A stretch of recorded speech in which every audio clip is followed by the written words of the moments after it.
Túnel Negro. Na noite seguinte, fomos Elise e eu encontrar com meu pai. Minha amiga foi logo lhe passando os dados do Túnel Negro, com informações que obteve no posto de socorro do Umbral, das imediações do local onde Walter estava.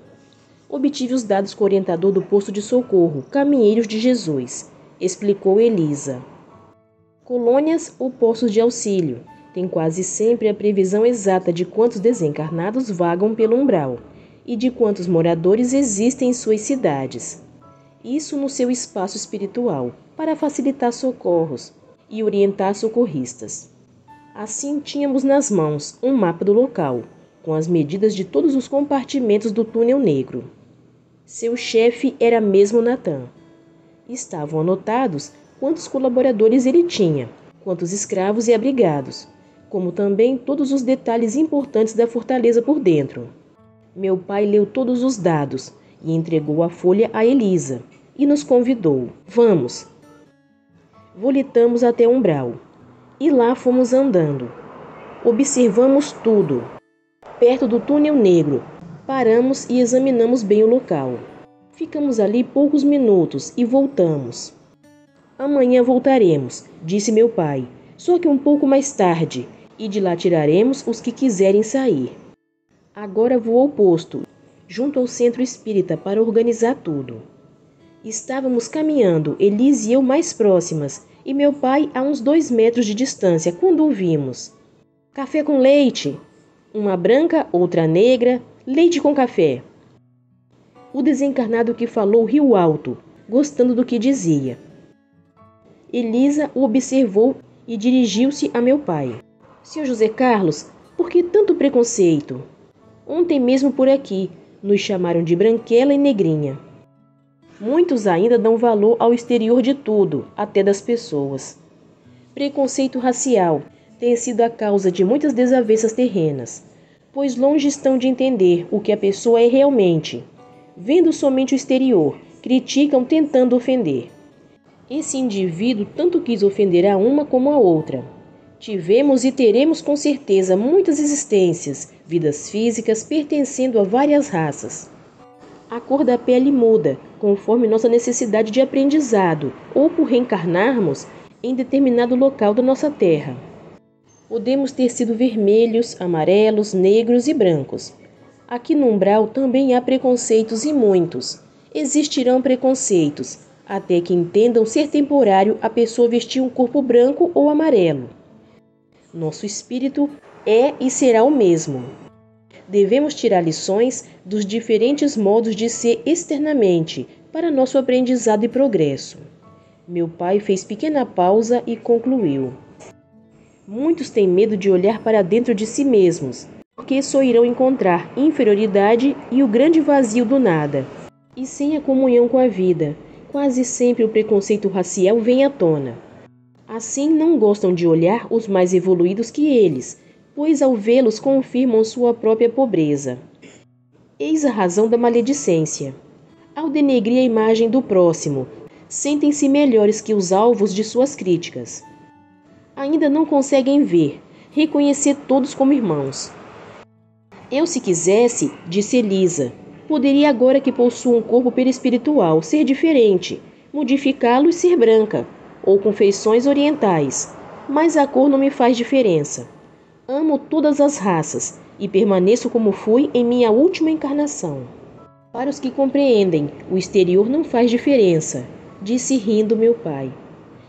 Uma de minhas encarnações que recordo com carinho foi na Índia, em que fui bem escuro, quase negro. Eu também já recordei muitas de minhas existências.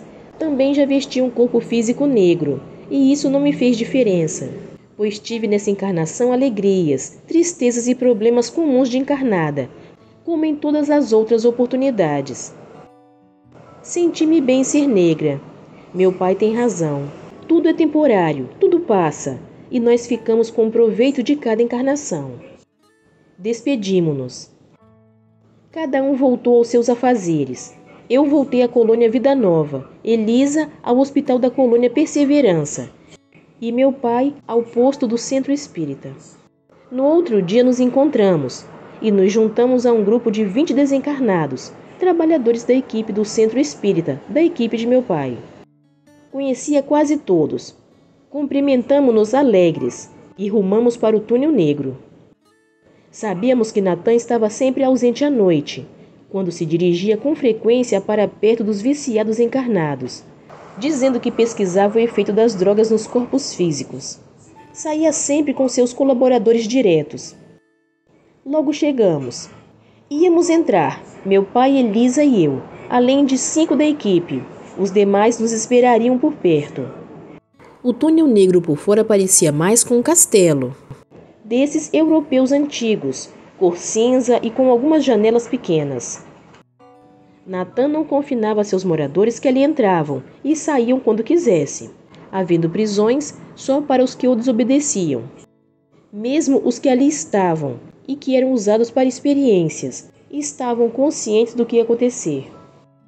E muitos viciados procuravam o túnel negro em busca de drogas para uso próprio. É claro que para conseguir o que desejavam, tinham que se submeter às regras da casa. A entrada do hospital, assim eles gostavam de chamar o lugar, era vigiada. Natan não admitia falhas, e seus ajudantes o temiam. Os drogados desencarnados e também os encarnados desprendidos pelo sono físico entravam ali facilmente. Muitos encarnados transitam pelo umbral, uns trabalhadores do bem para ajudar, outros à procura de seus objetos de prazer. Os encarnados viciados são bem-vindos em muitos lugares parecidos com o túnel negro.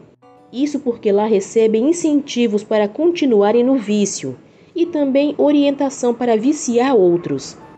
São instruídos para continuarem no erro e fazerem o que eles querem. Pensam esses encarnados que estão com amigos e acabam como fantoches nas mãos deles. Os drogados vêm sempre ao túnel negro em busca das sensações que o tóxico lhes proporciona. E Natan, por aquela área do umbral, tinha a fama de alimentá-los no objetivo de seus desejos. Ficamos rentes à parede externa, perto da porta da frente.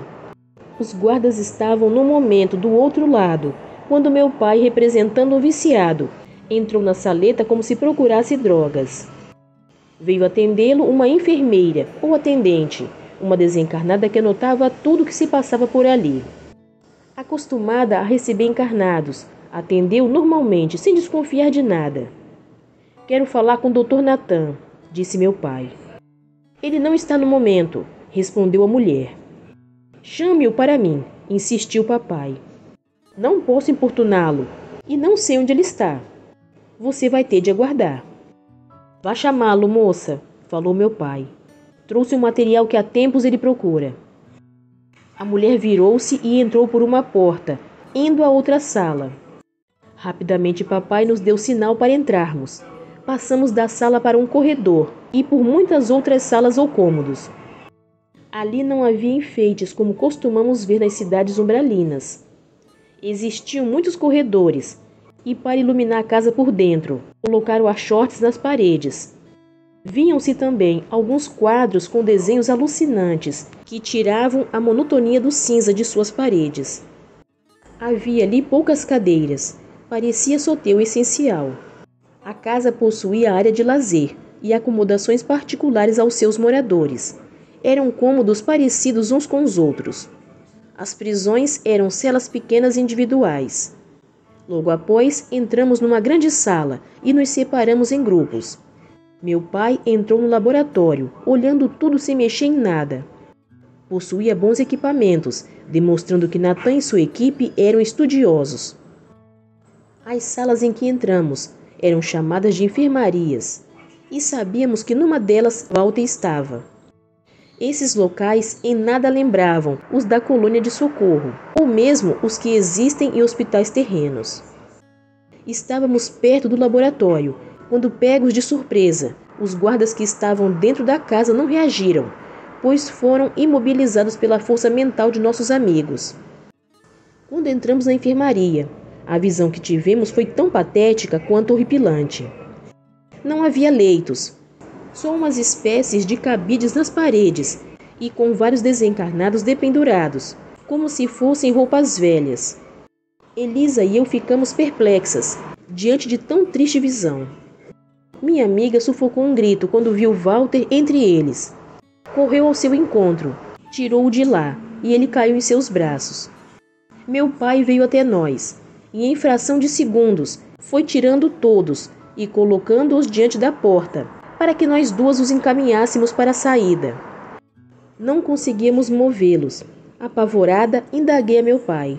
O que faço? Empurre-os. No corredor havia carrinhos, talvez para transportá-los. Colocamos todos dentro, pois não conseguiam andar, e o levamos para fora. Quando passamos pela saleta da entrada, um alarme tocou forte e estridente, parecendo uma buzina alta. A fortaleza foi vasculhada por nós, e todos os que quiseram sair foram tirados de lá. Fizemos então uma fila, dando as mãos, e os puxamos até o vale, perto do túnel negro, onde os outros da equipe nos esperavam. Alguns dos desencarnados que estavam presos foram amparados. O castigo para eles era ficar sem o hipnotismo de Natan, e sem isso privados da droga. Mostravam-se desesperados. Tínhamos pressa, porque os guardas imobilizados logo voltariam ao normal, e poderiam vir atrás de nós ou chamar por Natan, e não queríamos um confronto agora com ele. Precisávamos auxiliar todos os que queriam ajuda, e os socorridos estavam assustados, sendo que alguns não sabiam direito o que estava acontecendo e nos olhavam com medo. Meu genitor falou para eles: aqui estamos em nome de Jesus para ajudar os que querem. Levaremos vocês a um local de socorro, onde serão tratados com bondade e curados de seus males. Os viciados receberão tratamento especial e ajuda para se livrarem do vício. Convidamos todos a nos acompanhar, porque tiramos vocês de lá, mas levaremos só os que quiserem. Vamos prosseguir, e os que não desejarem ir conosco podem voltar. Levaremos, porém, os que não estão em condições de decidir. Muitos voltaram, inclusive alguns que estavam presos. 30 desencarnados ficaram conosco, e juntos fomos para o posto do centro espírita. Já nos esperava a equipe médica com os enfermeiros, e nos pusemos a trabalhar. Seriam feitos os primeiros socorros em muitos deles. Walter e seus companheiros que estavam dependurados permaneciam inconscientes e completamente dependentes das sensações das drogas administradas a eles através do hipnotismo de Natan. Desencarnados viciados iam ao túnel negro em busca das drogas, mas Natan hipnotizava-os, fazendo-os sentir como se estivessem desfrutando o objeto do seu desejo, como maconha, cocaína, heroína e etc. Hipnotizados, esses imprudentes desencarnados serviam para experiências desse médico, que lhes sugava os fluidos vitais para si e seus companheiros. Os viciados pensavam que tomavam as drogas, e assim também os que vagavam por ali. Julgavam que lá havia tóxicos. Natan não tinha nenhuma droga no túnel negro, e suas experiências eram cruéis. Os desencarnados se alucinam e se degeneram muito mais que os encarnados com os tóxicos. Deformam seus perispíritos, sendo muito triste vê-los. Todos estavam muito magros, pálidos, sem energias psíquicas, abobalhados e com pensamento fixo nas drogas. Walter era loiro, de cabelos curtos, mas de olhos fundos, vidrados, e os lábios roxos. Elisa o reconheceu mais por senti-lo do que visualmente. Isso acontece muito no plano espiritual, de uma pessoa reconhecer a outra apenas sentindo, pois o perispírito muda muito. Todos os inconscientes e os semi-inconscientes foram medicados e colocados nos leitos. Os outros também tiveram os primeiros cuidados. Alguns dos colaboradores que serviam Natan também estavam ali, mais desconfiados. Não eram viciados, trocaram de roupa e ficaram conversando com os trabalhadores desencarnados do centro espírita, que gentilmente os elucidaram em suas dúvidas. Meu pai trabalhou na ajuda por 2 horas e após voltou ao corpo físico. Muitos dos socorridos que não necessitavam passar por uma incorporação mediúnica foram levados do posto. Os viciados conscientes seguiram para hospitais no plano espiritual, próprio para eles. Alguns se dirigiram para as suas colônias de origem. Os servidores de Natan que pediram ajuda foram encaminhados para a colônia na escola de regeneração, para adaptarem-se à nova vida que lhes era oferecida. Permaneceram no posto do centro espírita só os que precisavam passar por um trabalho mediúnico de incorporação, quando teriam a consciência retomada, inclusive com a transfusão de fluidos, e então poderiam escolher se queriam ou não a ajuda oferecida. Muitos desses desencarnados se mostravam com os perispíritos deformados pelo vício, pelos castigos e pelas experiências. Encaminharam-se rapidamente os socorridos para as colônias por 2 motivos: para começar imediatamente o tratamento que necessitavam e para iniciar o aprendizado que os libertaria daquela subjugação. E também porque sabíamos que se Natan chamasse, acostumados que estavam a obedecê-lo, voltariam ao túnel negro. E nas colônias essa volta seria mais difícil por estarem mais longe da crosta e fora do alcance das mentes trevosas. Os que precisavam ficar no posto foram acomodados em quartos isolados, e aqueles que ainda não tinham consciência de sua situação ficaram em leitos amarrados, não podendo sair. Agora teríamos de esperar o dia certo em que encarnados e desencarnados se reuniriam para o trabalho de equipe, onde os nossos socorridos seriam orientados em uma sessão, junto aos médiuns da casa. Elisa ficou no posto, cuidando de Walter e de todos os que ali estavam, ajudando os trabalhadores desencarnados da casa. Voltei aos meus afazeres nas salas de aula do curso que ajudava a administrar, esperando ansiosa o desenrolar dos acontecimentos. A leitura desse livro continua no próximo vídeo.